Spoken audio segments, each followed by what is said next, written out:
Shalom, selamat pagi saudara-saudara yang dikasihi Tuhan Yesus Kristus. Selamat berjumpa dalam renungan pada pagi hari ini.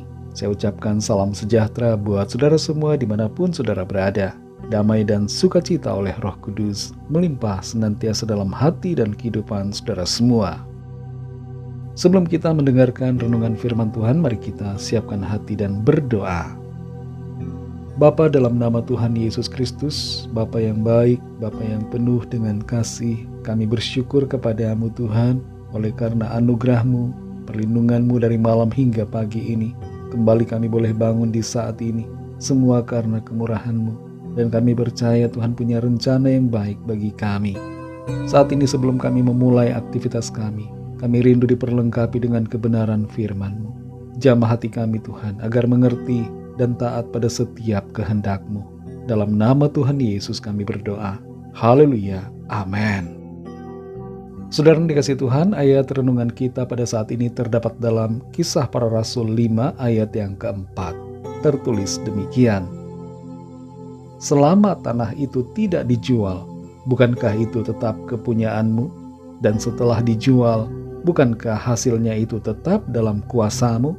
Mengapa engkau merencanakan perbuatan itu dalam hatimu? Engkau bukan mendustai manusia, tetapi mendustai Allah. Saudara yang dikasihi Tuhan, sebuah penelitian menunjukkan bahwa sebanyak 60% orang tidak dapat melewati obrolan 10 menit tanpa berbohong. Faktanya, mereka yang berbohong rata-rata menghasilkan 3 kebohongan yang mengesankan hanya dalam waktu yang singkat. Penelitian lain menunjukkan bahwa rata-rata orang berbohong setidaknya sekali dalam sehari. Kebanyakan dari kita menjadi tidak jujur karena ingin memberikan kesan yang baik, atau tidak mau menyakiti perasaan orang lain, atau ingin cari aman. Kita memuji penampilan baru teman kita, padahal kelihatannya sebenarnya tidak bagus. Kita beralasan macet sehingga terlambat, padahal kita memang menunda-nunda. Dari penelitian itu ditemukan bahwa berbohong mengurangi kebahagiaan, dan kejujuran akan jauh lebih menyenangkan dan membuat hidup dapat dinikmati. Berbohong dapat menguras energi dan pikiran kita, bisa menimbulkan dampak yang negatif, dan bahkan dapat mengancam diri kita sendiri karena kita tidak dapat dipercaya. Dalam Kisah Para Rasul pasal 5 ayat 4 ini, kita membaca tentang sebuah peringatan yang sangat serius dari Petrus kepada Ananias terkait dengan niat buruknya dalam memberikan persembahan. Seringkali kisah Ananias ini disalahpahami dengan menganggap bahwa Tuhan begitu kejam karena menuntut persembahan. Sebenarnya tidak demikian. Tuhan sama sekali tidak menuntut persembahan apapun. Tuhan merindukan suatu kerelaan hati, bukan sesuatu yang terpaksa. Dan Tuhan menginginkan kejujuran, bukan dusta. Petrus menyatakan hal itu dalam ayat ini, bahwa apa yang dimiliki oleh Ananias adalah kepunyaan Ananias. Tidak ada paksaan untuk dijual, lalu diberikan kepada Tuhan melalui para rasul. Ananias sebenarnya tidak perlu menjual tanahnya, dan tidak perlu juga memberikan hasil penjualan itu kepada Tuhan. Dalam konteks hidup kita, jangan sampai kita merasa terpaksa atau merasa tertekan, merasa disuruh-suruh, apalagi diancam untuk memberikan sesuatu bagi Tuhan atau bagi pekerjaan pelayanan. Tidak ada keharusan seperti itu. Baiklah kita melakukan segala sesuatu dengan hati yang rela dan penuh sukacita, mengikuti tuntunan Roh Kudus. Apa yang menjadi kesalahan Ananias di sini bukanlah soal memberi persembahan, tapi kesalahannya adalah pada ketidakjujurannya. Ia berdusta dengan mengatakan bahwa ia memberi seluruh uang dari hasil penjualan tanahnya. Sebenarnya tidak memberi tidak jadi masalah. Kalaupun memberikan 1%-nya saja, asalkan tidak mengatakan itu sebagai 100%, maka tidak akan ada masalah. Kebohongan Ananias adalah dia mengatakan bahwa apa yang ia berikan adalah 100%. Padahal sebenarnya tidak demikian. Petrus yang penuh dengan Roh Kudus menyatakan bahwa Ananias tidak sedang mendustai manusia, melainkan mendustai Tuhan. Apa yang menjadi pesan dari kisah Ananias ini buat kita adalah agar kita hendaknya hidup dalam kejujuran di hadapan Tuhan dan manusia. Berkatalah yang jujur. Bila kita dalam situasi yang sulit dan tidak bisa mengungkapkan sesuatu secara jujur karena ada pertimbangan yang lain, maka lebih baik kita tidak berbicara atau tidak memberikan komentar. Dalam kondisi yang tertentu, mungkin kita merasa sulit untuk berkata jujur. Tapi mari saudara kita belajar untuk hidup dalam kejujuran sesuai dengan kehendak Tuhan. Dalam Matius 5 ayat 37 Tuhan Yesus katakan, "Jika ya, hendaklah kamu katakan ya. Jika tidak, hendaklah kamu katakan tidak.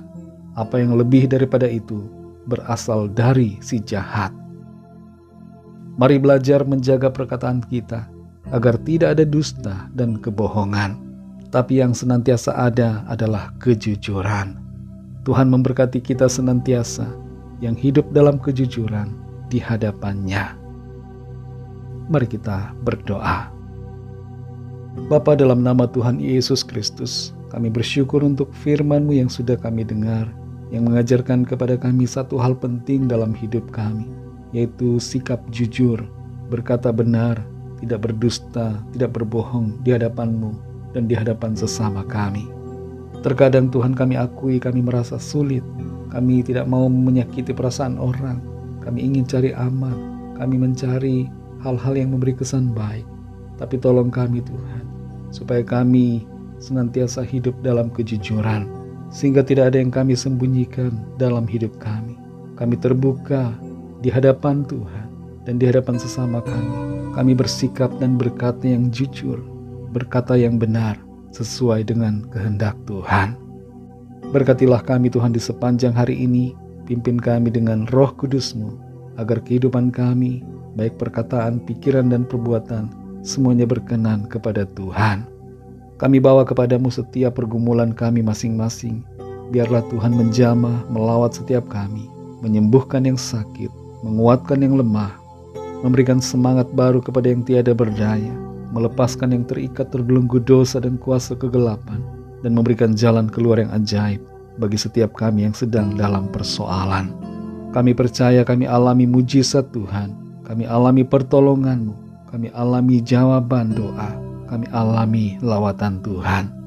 Terima kasih ya Bapa, dalam nama-Mu yang kudus, nama Tuhan Yesus Kristus, kami sudah berdoa dan mengucap syukur. Haleluya. Mari sama-sama kita berdoa, doa Bapa kami.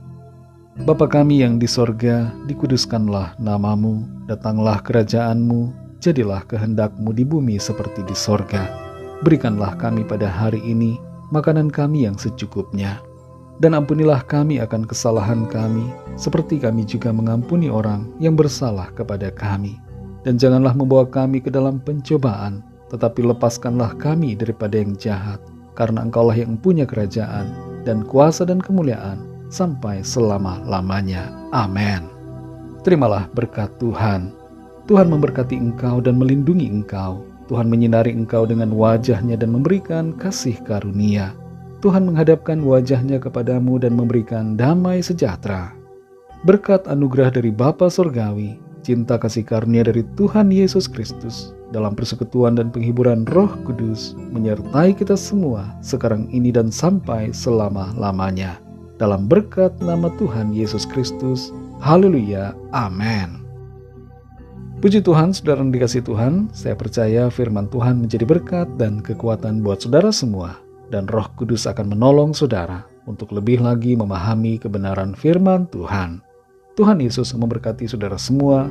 Sampai jumpa dalam renungan yang berikutnya. Haleluya.